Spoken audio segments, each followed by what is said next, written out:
How you doing, folks? Today I'm going to pick apart the casual historian view of Gaddafi. He says how Gaddafi's Libya was involved in international terrorism.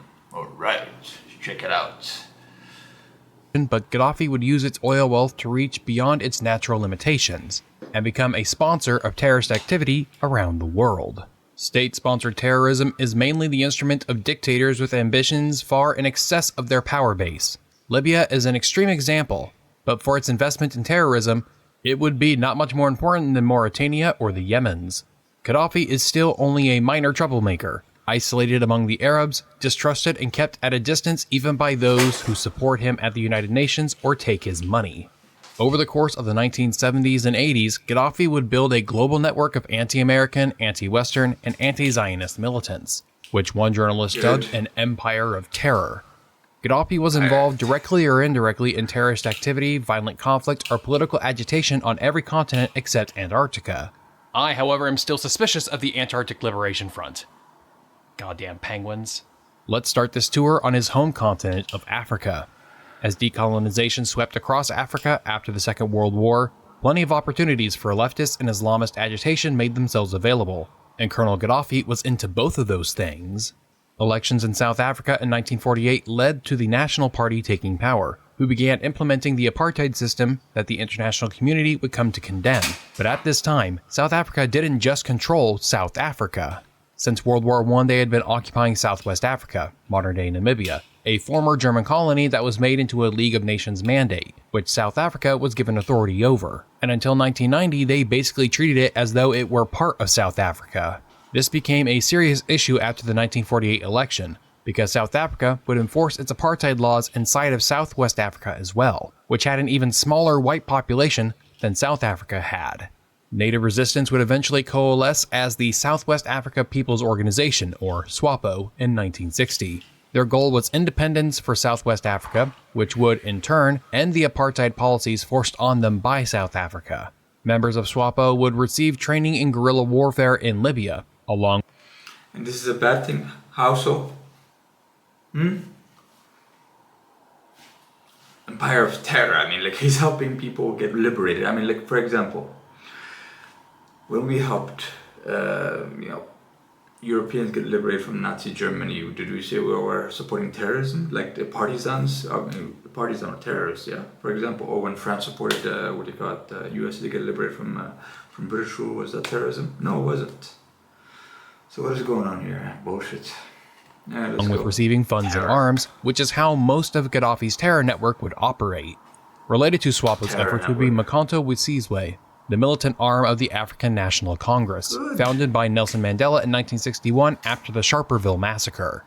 Its goal was to end white minority rule and apartheid in South Africa by placing military pressure on the regime, while the ANC placed political pressure. Although Mandela claimed that their only targets would be hard targets, they eventually resorted to torture, kidnapping, summary executions, and other tactics indistinguishable from those of normal terrorists.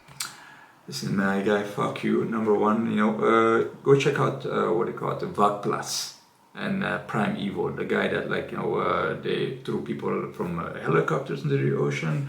They did human experiments on fucking people, man. Awful biological experiments as well. Anyway, man, it's just like supporting apartheid. Many members would receive training in Libya, along with funds and arms being provided. They were also active in neighboring Southwest Africa and Rhodesia, where their fighters gained combat experience. Gaddafi would also intervene in military conflicts in neighboring countries.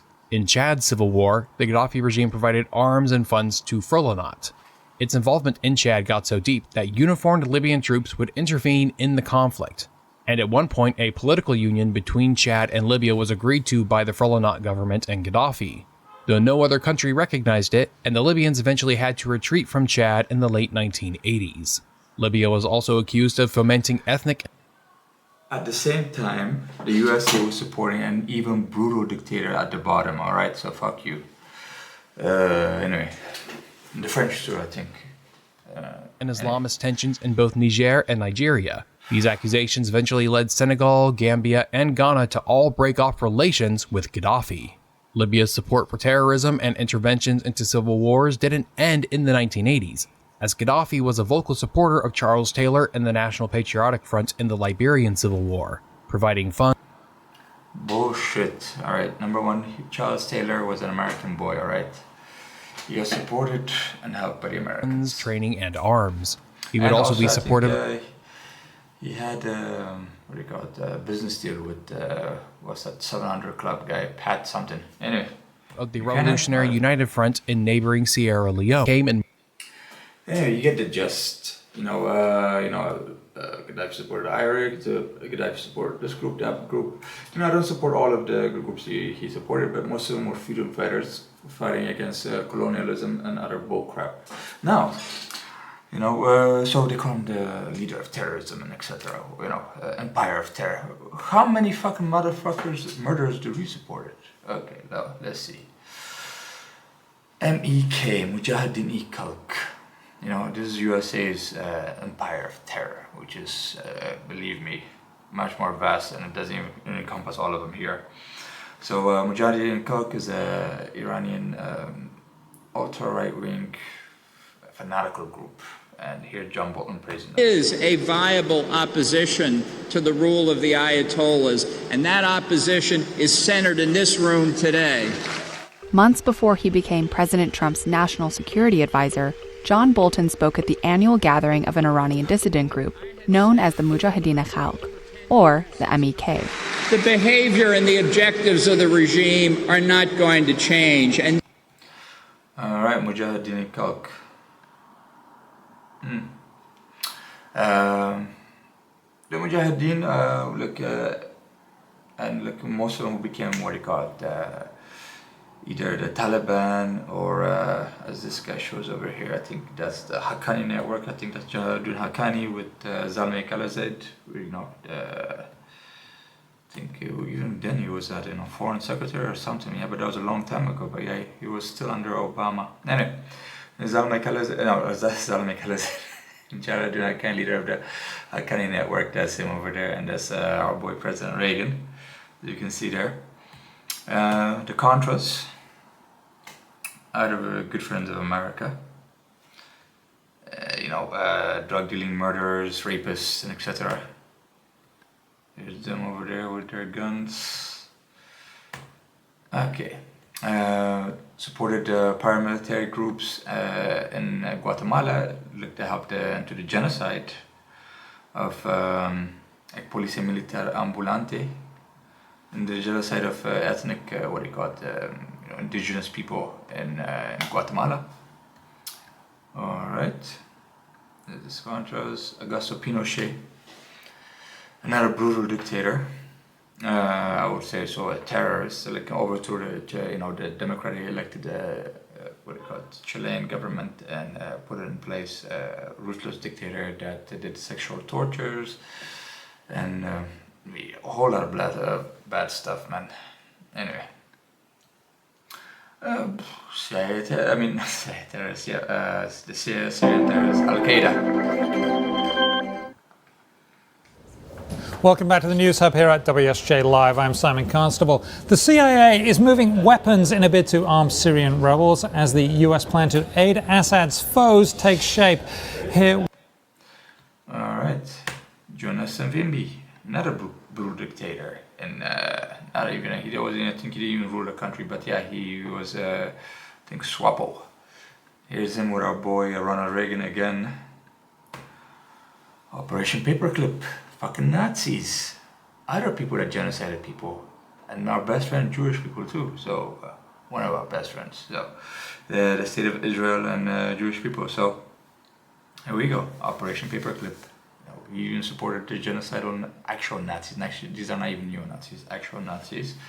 Like our boy here, Klaus Barbie, who sent in orphans from Jewish French orphans to the death camps. Operation Gladio. We supported neo-Nazis in Western Europe and to bomb people, kill people, so that leftism didn't take hold or communism didn't take hold. Our boys from the Azov Battalion, other neo-Nazis. D-list Nazi collaborator Stefan Bandera was also supported by the CIA. Apartheid South Africa, what do you call a boy casual historian was complaining about, they supported ANC and ANC did all this bad. Compared to the fucking apartheid South Africa, that's who we supported. So, here is the empire of terror of America, which is vastly, vastly, vastly much bigger than Gaddafi's. And Gaddafi most of the time supported freedom fighters who fought against apartheid, colonialism, and etc. Alright? So, casual historian, definitely you're fucking casual, right? Fucking bullshit, might as well become go to CNN or go to Fox and etc. if you're spewing so much bullshit. Anyway, that's it. Bye.